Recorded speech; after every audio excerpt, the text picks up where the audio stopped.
Piera Tortora from the OECD. I just want to make 2 points. The first point is I find the SDG agenda personally like an extremely powerful paradigm shift.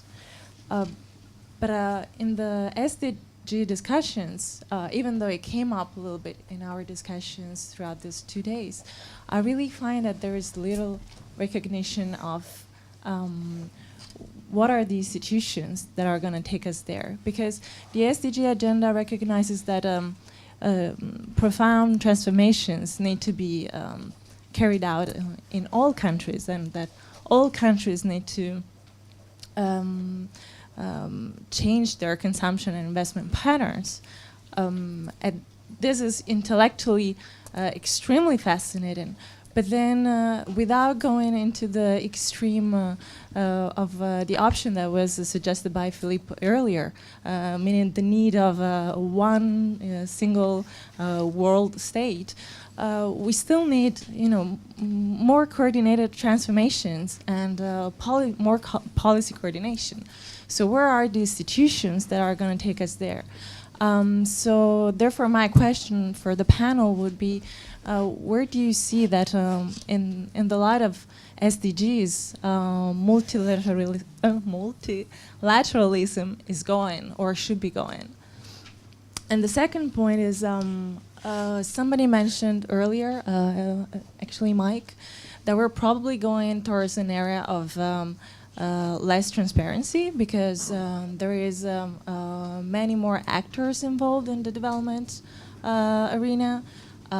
Also, there is more complex instruments, and Stephanie was mentioning before that we should remember that sometimes this complexity of financial instruments really brings up some opaqueness that makes it so difficult to understand what we're actually doing and what are the risks involved. So. The OECD for many years has, in a way, produced a public good in publishing data and contributing to transparency on what the DAC members are doing. But as we open up the development agenda, of course, we need to really improve the transparency of all flows. So of other actors, of different instruments that currently are not covered. And we do know that the OECD cannot do this alone, and the OECD doesn't want to do this alone. But then what are the right incentives to set up the right partnerships to do this so that we do have the level of transparency and accountability that we need in the SDG, well, in the post-2015 era?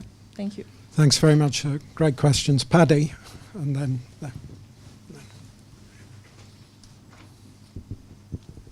Hi, I would like to ask Dirk whether there's anything, all the emphasis on the domestic enabling environment in the ERD, whether that can turn into anything that could be written down and agreed to in Addis. And I'd like to ask Madeleine maybe a little bit about the developing world perspective on OECD donors attempting to write something about the domestic enabling environment in Addis. Great. Hang on. There was here, I think, was the next one.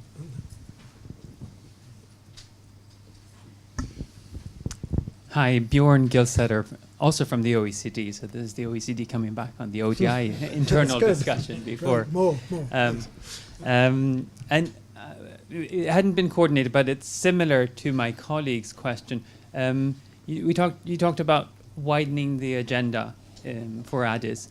The MDGs were heavily criticized for there was little of accountability mechanisms, tracking the promises that had been made.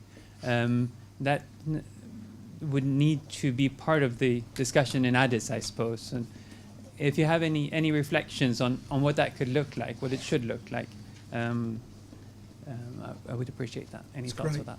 Thanks very much, Johnny, and then Simon.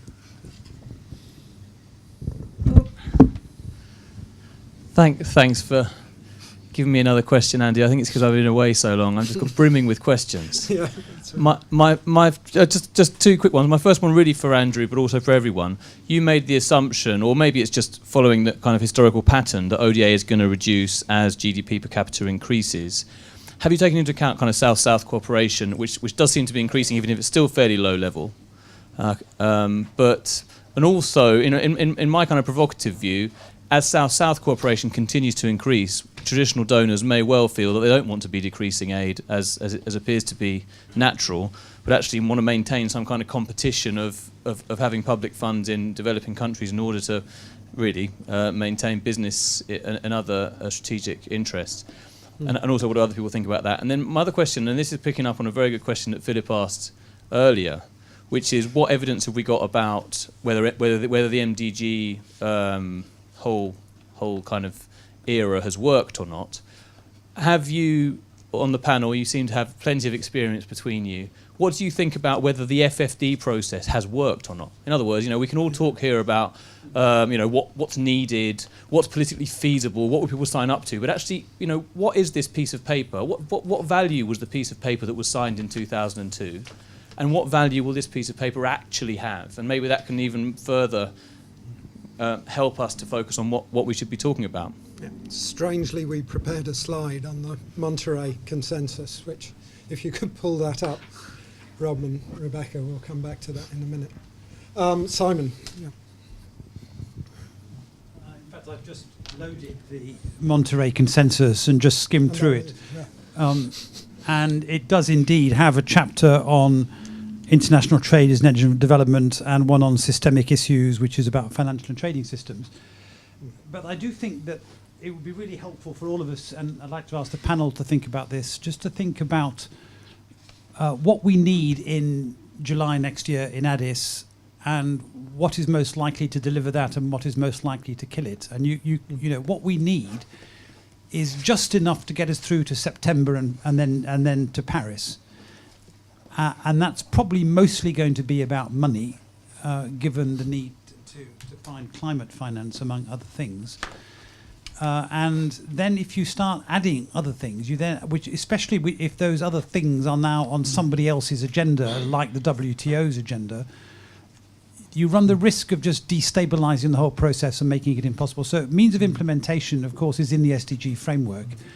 I think a really important political question is what's the minimum we can get away with? And the G77, I'm sure, and we have a G77 representative on the panel, would love to see everything in there, but the best is the enemy of the good. And, ODI can help, I think through that. It's a very good question. So just a quick word responding to Johnny's point. The agenda, that's part 2 of the Monterey Consensus. Part 1 said it's all about the MDGs, and part 3 sort of outlined the forward process. This is generally thought to have only been a big deal, really, on increasing international financial and technical cooperation. Maybe that's wrong, because there are other things in there, like DRM, that improved in the period. So maybe that's wrong, but that's what's generally thought. And I think the background paper that Paddy and others prepared for this conference outlined that ODA went from 0.2 to over 0.3, I think, between 2000 and 2005. Arguably carried on growing for a couple of years after that, following on the G8 and so on. So I think you can draw a connection between increases in ODA and the MDG and Monterey process. And I think you can link that to certain outcomes as well, like some of the reduction in child mortality and so on and so forth. So personally, I do think there's a plausible logical chain which says that this helped on some things, maybe not on MDG 1, which was largely delivered by private sector growth. But personally, I think there is a plausible logical chain on that, which is a little bit of a response also to Philip's challenge. Anyway, let's go back to the panel now, because that was a great set of questions, and I hope I've got enough notes to be able to pick people up if we don't get all of them. Andrew, would you be prepared to start? Yeah, this is a daunting list of questions, and a lot of them are about the the politics, of which I don't claim to have any particular expertise, and the politics of the quote G77, which I definitely don't claim any knowledge of. First of all, I think throughout possibly the 2 days of discussion, not enough has been made. I wasn't here yesterday, so that's maybe a foolish claim. Not enough has been made of the fact that these are SDGs for the whole world, and therefore for developed countries as well as developing. We're acting as if we're only talking about the SDGs as they operate in and on a subset of countries, and the contributions, direct and indirect policy and money, of the others is what matters. No, supposedly we're supposed to be worried in the UK about, fair work and et cetera, some things which go a little bit beyond. So that might be shift our mind a little bit if we talk about it. The incentive questions and multilateralism from our OECD colleague over there, I do think there is a big problem for new mousetraps brought to you by the DAC. I do think there's a high level of sensitivity for anything that might look like moving the goalposts, and sort of in the minimum column of a minimum, the do no harm, let's not have a car crash at Addis in 2015, is that 0.7 remains sort of totemic, and to answer a bit Johnny's point, as is indeed the open and declared Chinese position, South-South is over and above, not a substitute for, not to be confused with, etc. And that does make it a little bit more complicated when we start talking about the fact that we do want to have more soft, if possible, not so soft, if not possible, loans, not just from bilaterals, including China, but also from the MDBs and so on. So we actually in our paper suggest that there should be a target for other official finance, regardless of whether it's DAC or non-DAC. And it's not terribly helpful at the moment that the DAC is going for this nebulous definition of total official support for development, which I think might be perhaps be rejected. Evidence that the FFD process worked, and I think Andy's answer would be mine also. The agenda and the multilaterals agenda, I just wanted to highlight that I think the MDBs in general and the World Bank in particular could be a focus of some considerable attention. Not necessarily for the meeting itself, but in delivering, and in particular in what instruments are we going to use for financing climate change. I'll stop there. Great. Thanks a lot, Andrew. Magdalene, on the question, there was a particular question on the enabling environment and how G77 other countries would respond to an international script on that. I think that's a very tricky one, though. But for us, we would like to see more involvement of the G77. And basically, I think the issues are basically on policy, regulatory, legal issues, and more specifically on capacity building. We do have intellectuals, and at times the catalytic effect of actually what we know and how we translate this into effect is missing. And we would expect that they would take that policy decision in ensuring that these are directed into the enabling environment and ensuring that the policy, regulation, legal actions are actually undertaken. Of course, this would also lead to these the accountability issues, as mentioned by somebody earlier on. Basically, in terms of accountability mechanisms, once we have the proper institutional framework put in place, it will be easy to account for all the work that will be done by the various operatives. And I believe that this would also promote transparency to a large extent, where we have various actors in the various sectors in terms of the policy, in terms of regulation, in terms of the legal establishments that we have. Thank you. Thank you very much. Charles, what are the institutions that would take us to a new and transformative multilateralism? One, I agree with you that in order to meet the SDGs, we need institutions the shape of which we do not know. For example, I would love to see zero violence against children and women by 2030. I wish I knew the institutions that would get us there. But how far away are we from that kind of institutional change? I usually, in discussions with British or American government officials on this topic, at some point I will say, well, you know, of course, if we want more other official finance, we need to grow the IMF and the World Bank, and obviously one way to do that is to increase equity shares, and I know that's hard for the US and Europe at the moment, so obviously what we would do is we give more shares to China. Of course, this would lead to this slightly awkward problem for you, perhaps, that you would lose your lock on the leadership, you, the United States, the leadership of the World Bank, Europe on the leadership of the IMF, but that would be a small price to pay for global development. And it gets a laugh and we move on because clearly that's never going to happen. Now, if we can't manage the institutional change of not having every leader of the World Bank being an American and every leader of the IMF being a European, we don't have much hope on the institutional reform. That really depresses me. I think there's lots of other things that are more plausible than really great institutional change over the next year, I'm afraid to say. But on the particular issue of transparency for sort of other official flows going beyond aid, and the point that Bjorn made as well, actually I do think there's some hope there, because if everybody talks up other official flows as being terribly important and we get a commitment on them at Addis, China will be part of that commitment. Other middle-income countries will be part of that commitment, and they'll want to show that they're meeting it. And actually, China will be able to show quite a large number. It will become much more in their interest than it is at the moment to report this stuff. So I actually think, playing up other official finance, saying it's important, will be one way to help improve the transparency around it, or at least that's my perhaps excessively optimistic hope. And just on Monterey, what would have happened to aid if there had not been a Monterey conference is something that perhaps luckily we'll never know. But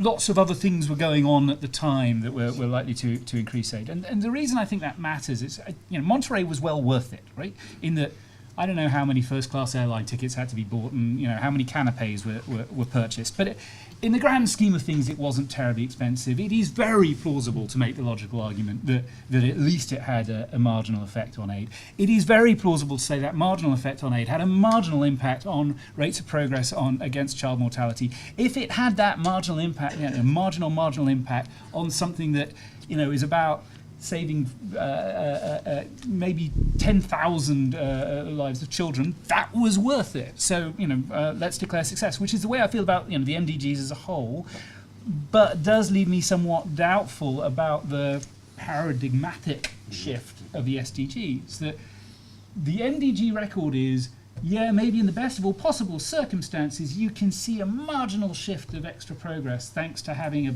big conference and agreeing lots of global goals. And with the SDGs, we've gone out there and we've said, right, well, last time wasn't nearly ambitious enough. We're going to go for everything. Where's the evidence that doing that will have even the same impact as the MDGs did? My fear is that getting even more ambitious makes these less relevant, more forgettable, and less powerful. But okay. Thanks a lot, Charles. Dirk, the proposition that what we really need at Addis is a bit of money. And, maybe, Sure. What do you think? Yeah. I think that that we shouldn't only think about what do we need to get at others, but what will follow from others. What do we want others to lead to? Is the key question. What do we want others to incentivize? And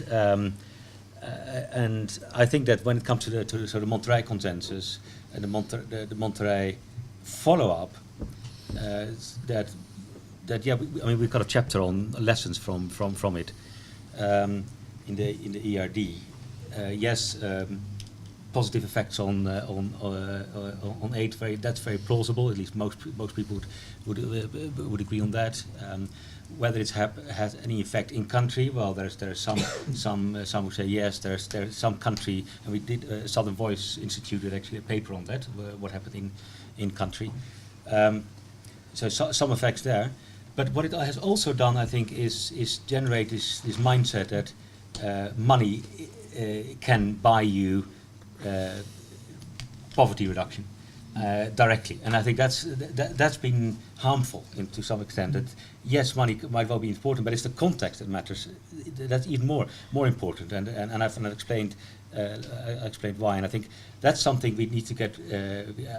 I hope international community can get better at others, and then in the lead up to others, and also after others. And then the question is, what can be done there to incentivize this? So think about sort of the monitoring is yes, maybe of course on aid, and we've got a range of a whole box or two of suggestions for others, and of course aid is still in there, which and more transformative use of aid. Is helpful, i.e. also use development finance institutions in the right way, and we've cited some evidence there. But it's also about policies, and I think then the question, of course, becomes what institutions can help you there. What can be written in an others agreement that can help you there? Were some of the questions. Well, if you think about access to credit, that's an important area. There still 2.5 billion. People are unbanked. Access to credit is important. Banks aren't lending to a range of or don't provide long-term finance, don't fund SMEs in African countries. But it's not only the volume that is lacking; it's also the terms under which is provided. And we show that in sub-Saharan Africa, the interest rate spread between what banks pay to borrow and what they charge their customers is on average 2.5 percentage points higher in sub-Saharan Africa than it's in other developing countries. If you were to reduce that, then you have much better conditions for investors, and you can translate it into more finance. And the question then becomes, why is this interest rate spread so high? But if you could, in others, you could agree that it's important to provide, do something about access to credit, but also that you think about on the terms under which this is provided. For example, you monitor the interest rate spread. I think that's going to be a good thing, because then you can have discussions about why is the interest rate spread so high in sub-Saharan Africa? Why is there not the lack of competition? Yes, you have 20 banks in Ghana. Yes, you have 20 banks in Zambia. That doesn't mean that they're behaving competitively. And that debate needs to be fostered. It's not just the amount of money that's there, but also the terms under which it's being provided. We've got a range of other issues. I mean, South-South cooperation was mentioned. I think that's also an important issue that I think that could one of the things that could be highlighted in others. China is increasingly providing other official flows. I was in China 2 weeks ago during a conference. There were two things were being highlighted. One, IMF reform. IMF reform, IMF reform, IMF reform. They really were annoyed by that. And at the same time, or just 2 days ago, they announced there was another 100 billion going not through the IMF or the World Bank, but through the Asian Infrastructure Development Bank. So I think there are a range of issues that lessons from that to think through about IMF reform or global governance, but also about how do you then monitor this. So maybe actually it's a subtle trick by US and Europe. The reason they're refusing to do IMF reform is it makes the Chinese angry. They then give a lot more money to infrastructure finance through other, and we get more development. It's genius. Sure. Thanks very much. Let's have another round of questions. I mean, there's one running theme about whether the Addis agenda, it's wise to go broad, migration, technology, transparency, interest rate spreads and regulation, or whether it should actually be quite compressed and narrow and about making sure that there's clear progress on the money. Can I just add a question for people to think about? Because there's been a lot of debate, which I think the G77 have won so far, on having the funding before the goals are agreed, which other people would say is the cart before the horse. The logic would be that some very helpful things would be to be clear about such things as how do you measure leverage of private sector, how do you measure official flows, or all these sort of metrics debates. But they won't work at all in an environment where you're just basically having rather general pledges, and you're not even, you can hide behind the fact that you haven't got very specific goal agreements anyway, which you should cost. So in that environment, I'm kind of a little bit more with Simon about sort of avoiding a catastrophe, but not actually solving any major problems. Right. Yeah, no, it's interesting. Okay, a question over there. I think this will be the last round I take, so if you've got something you want to say, get your hand up. Thank you all for your discussion, and I was very relieved when Andrew finally said 0.7, because I can't help but feel, to some extent, it's still an elephant in the room. What is an international target regarding aid? If we can all agree that having some kind of international comparable benchmark is useful, at least to justify to your domestic sort of constituents. I guess I'm really keen to hear what the panel would have to say regarding going forward, given that it appears that it's been mentioned a number of times yesterday, 0.7 is sort of no longer as relevant.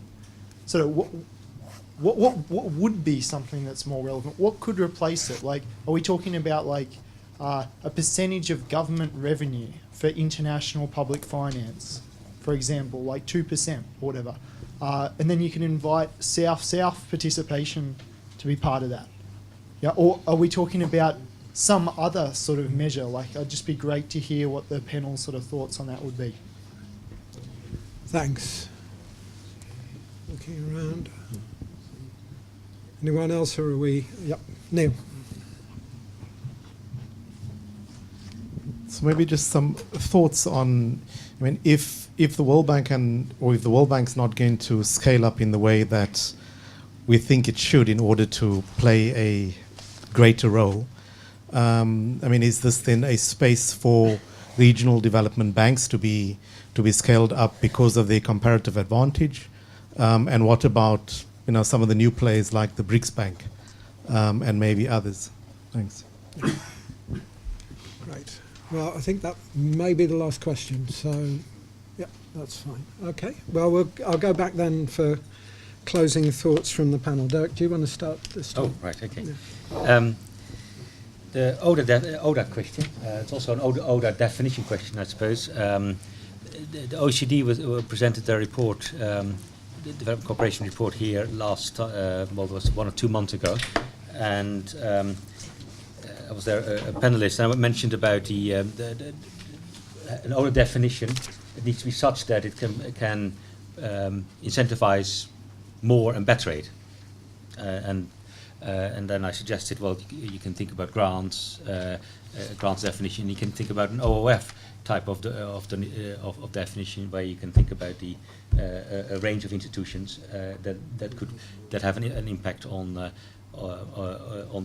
development, and that will incentivize others. So the Germans might be happier with a more broader definition than and some others might be more interested in a ground-based. And of course, global public goods definition is also being discussed, so that could be another one. And if that helps to incentivize more and better aid, that might be a good thing. There's one thing, because we're at the end, isn't it, Andy? So that I'd like to emphasize, and that that I didn't say earlier, which is about narrowing the agenda or broadening it up. I think that bringing in the private sector is going to be important to discuss these issues, because there's a lot of discussion about it's a much broader discussion now, and but there's something that we need to think about much more, which is it's not just the manufacturers or the sort of the Unilevers or the Shells of this or other companies of this world. I think we need to think about the financial sector. And bringing the financial sector back in, and we're doing some work with Stephanie on that, and she mentioned it in 1 or 2 panels ago, is actually the notion that there are a lot of regulations that aren't implemented or are being delayed, whether it's Basel III rules delayed until 2019, and lots of areas, and it's just because the sheer power of the banks. And the behavior, I pointed to the behavioral banks before, and I think the banks have a lot to offer, and it's also in their own interest that there is more development in the end. So there is some bargaining to be done there between banks and developing groups, and we need to bring the banks back into the discussion. So I think that would be part of the institutions. I think that can lead us there. There isn't an institution that actually does that at the global level. 10-15 years ago, there was this idea of a World Financial Organization at UN level, but we don't have that, and at the moment we only have the the Basel Committee and the problems that the low-income countries aren't represented there. So if you have more a network or a forum where there are discussions taking place, where financial institutions, commercial banks, and other players come together, I think that will be helpful. And then you can talk about scaling up credit, but also the terms under which this is being provided, and just be transparent about it. And I think that's going to be one thing that I hope we can talk about. That we shouldn't only be thinking about narrowing down the agenda, but also broadening it up in that space. Thanks very much, Dirk. Charles. So 0.7%, the language will be in there. It just will be. But I think there should be a specific target on other official flows. And I would want it to be as big as possible for all the reasons that Simon thinks we need a big number. So, I want the World Bank, I'd also want the regional development banks, I want the bilaterals, I want the BRICS Bank, I want it all. I want MEGA and OPIC and CDC and IFC, and working out ways to claim credit for some massive leverage of any guarantee number we can come up with, so that it is a big number. And I then want to match that big number with something saying, and as part of domestic resource mobilization, we'll get rid of fossil fuel subsidies, which, by the way, is already language in the SDG proposal. And then you add the 475 billion or whatever it is of that to this big number, and you get a really, really big number, and that's wonderful, and hopefully that's enough to declare Addis a success. But I still do want the other stuff in there because, come on, really it matters more. And I accept it shouldn't be what stands in the way of declaring Addis a success, but at least I want the language in there, even if not targets. At least I want the language in there. Please, at least that.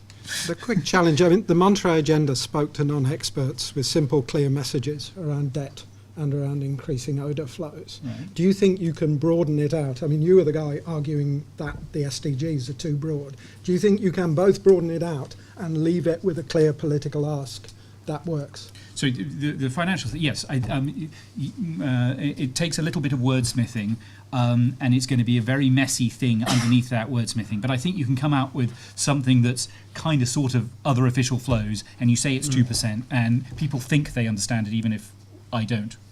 Yeah, okay. Thanks very much. Magdalene.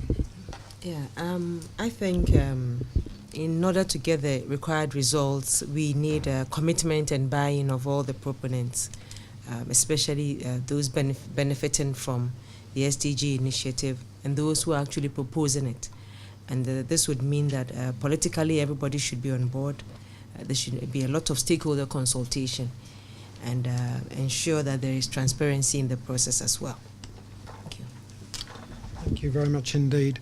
Andrew, I hope you'll take on the regional banks question, but also I'd like to add another one, which is around the simultaneous equation that Simon mentioned yesterday, that there might be a tension between lots of money, the kind of money in the kind of places you would need to deliver the SDGs, and the kind of money in the kind of places you would need to deliver Paris.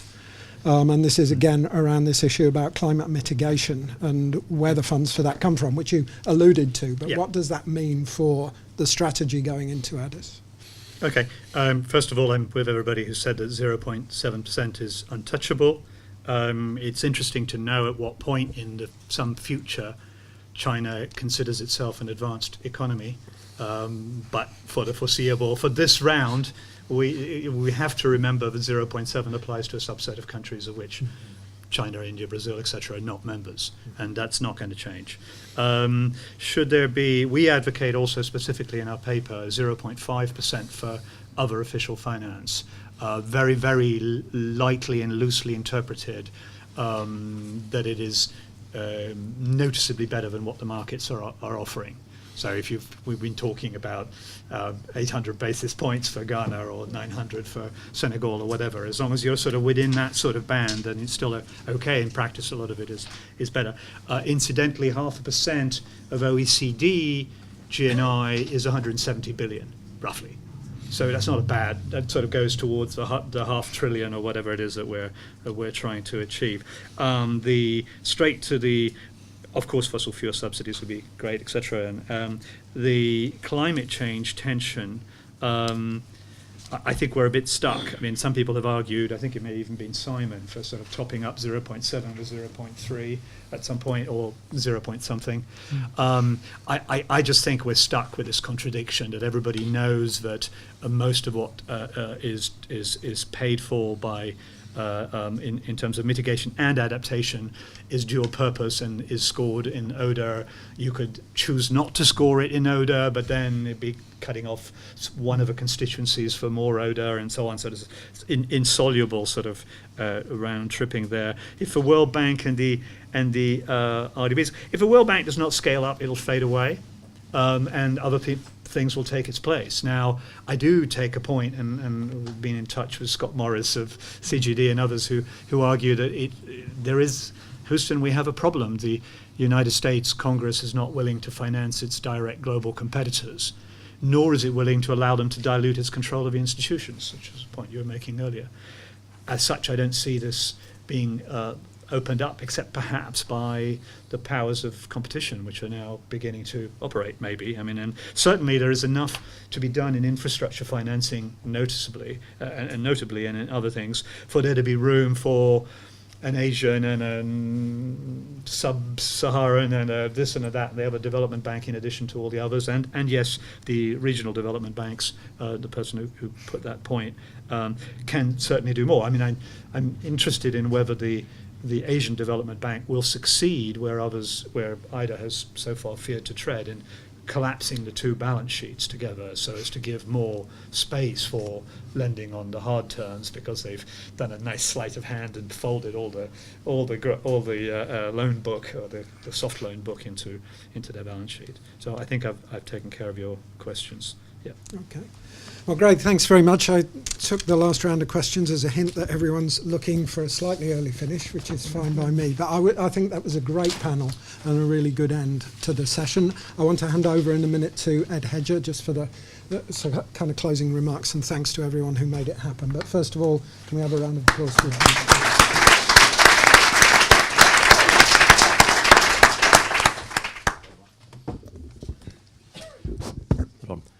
Thank you very much. I'll just take just a couple of minutes, because you can imagine there's a very large number of thank yous that need to go. And is the microphone all right, shooting-wise? No.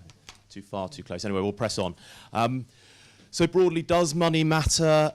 Yes, to some extent, but not only aid, and among other things, and the sort of the usual glide. I think the challenge we set ourselves, probably more economy flights than first class, but quite a lot of canapes and a few bottles of wine. So we need to make sure that we pass that cost-benefit test, absolutely, and that when we convene again, that we've got something to show for that. Let me just try and cover three things very quickly, and then everyone can sort of make their way. First of all, what's coming up from ODI on this topic? What can you expect to see? So it's not just all noise, there's some output. Secondly, a little bit on the immediate post-conference follow-up, what you'll see, what we're doing with the material from the proceedings. And then finally, the magnitude of people we really need to say thank you to. We're going to aim for a sort of a big report or an output a month over the next 6 months. We've got the paper that Andrew was presenting, which is sort of the rough roadmap that will be coming out in December. We have the synthesis that Annalisa presented, the GP Development Progress Stories synthesis that will be coming out in January, a paper on international public finance, a big event in Accra, which will be organised jointly with Cadbury, Asset, ESRF in Tanzania, Brookings, UNDP, that will be taking forward some of these issues, trying to develop next stage of the sort of propositional side. And there are other, of course, the ERD. I'm not going to press Dirk in public on a publication date, but before Accra, before Addis is what we're aiming for. Exactly. It will be, yes, it will be sort of microfilm by that stage. And a big flagship on international climate finance and facilities, which is coming out in parallel. Immediately after this, Some people will make their best attempts to condense all this into a short report that does the same trick, lots of detail in a short number of pages. That will probably come out just after Christmas. That will send me away. In the meantime, look at the hashtag CAPE2014. Last year it got confused with a group of American students who finished their exams and hung out in Cape Cod. So the photos were a bit mixed, I have to say, between... but I mean, I'll leave you to judge which were the more interesting ones. But there'll be tweets and photos there. We'll probably Storify it, which I'm told is this great new software that can make us sort of tell a story with tweets and pictures. Videos, presentations, everything will be online by next week. We'll do a quick 2-page summary of the main points coming out by the end of next week. So you've got that to look at. Feedback, evaluations, please either fill in a form, send an email to someone at ODI whose name you recognise. I don't think anyone can claim they haven't heard from someone at ODI in the last couple of days. So pick any one of those names and add odi.org at the end and send any feedback, gratefully received. The thank yous. Dinah, Yulia, and Gareth, who isn't in the room at the moment, were the sort of organising committee. We haven't heard so much from them over the last couple of days, but huge thank you, huge appreciation from all of us for all the tremendously hard work. I bet. All of that communications work I talked about was done not at all by me, but a group of talented people, Rebecca, Niall, Lucy, Peer, all their colleagues. Huge thank you to all of you. Rob, who's done the AV seamlessly and made sure we've had mics in the right time. Hospitality, which I think has been excellent. Marissa, Alice, Sergio, Ronaldo. Cape colleagues for background papers, lots of discussion, debate. ODI staff for taking up at least 50% of the airtime. Simon for coming up with an angry list. Philip for putting his own name on everyone in ODI's angry list as chief sort of subject of critique and dismay. I think right up the end of the angry scale, actually. This brawl will continue, I'm sure, in the pub, but in the best traditions that Simon always used to say when he was here, that's actually, there's a decent bit of sport in watching ODI people fight for your own, in front of you for your amusement. But I think most importantly, from my perspective, other than the core organising committee, 2 groups of people. One, people who actually pay all the bills for this, the Bill and Melinda Gates Foundation, Irish Aid, the Australian Department, Foreign Affairs and Trade. I think some of you are still here. Thank you. It's hugely appreciated. We simply can't put on this sort of event without your help. And then all of you, chairs, speakers, participants, discussants. I know that the schedule is hugely busy and people taking 2 days out and making such thoughtful, considered remarks is hugely appreciated. So thank you for all of you. Please do stay tuned. Please come again. And please tell us what you think about how we could do it better in future. And we will follow up next week. Thank you very much. End.